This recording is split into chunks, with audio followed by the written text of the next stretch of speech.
இன்னும் கொஞ்ச நேரம் கூட நாங்கள் இருக்க வேணாம். இங்கே வந்துரு. அம்மா நான் இருக்கேன், அம்மா நான் பார்த்துக்கிறேன். ஒட்டி படைக்கல துணிமணி எல்லாத்தையும் எடுத்துட்டு வந்துரு. ஆமாம். ஏன்ட்ட என்னாச்சு? ஏன் இப்படி உங்கள் பொண்ணு கூட இப்படி பேசிகிட்டு இருக்கீங்க?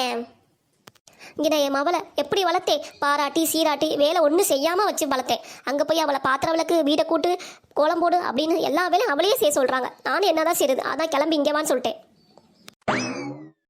ஏன்ட்ட இப்படி சொல்கிறீங்க? நான் கூட தான் எங்கள் வீட்டில் எந்த வேலையும் செஞ்சதில்ல. வீட்டில் உட்காந்தே இருப்பேன், டிவி பார்ப்பேன். இங்கே வந்து எல்லா வேலையும் நான் செய்கிறது இல்லையா? அது மாதிரி தான் அவங்களும். அது ஒன்றும் இல்லைம்மா, என் மவ ஒத்தையாக கஷ்டப்படுறா, அதான் எனக்கு கஷ்டமாக இருக்குது. அப்பயே நான் நினச்சேன் என் மாமியார் மேலே அம்மிக்களை தூக்கி போட்டேன்.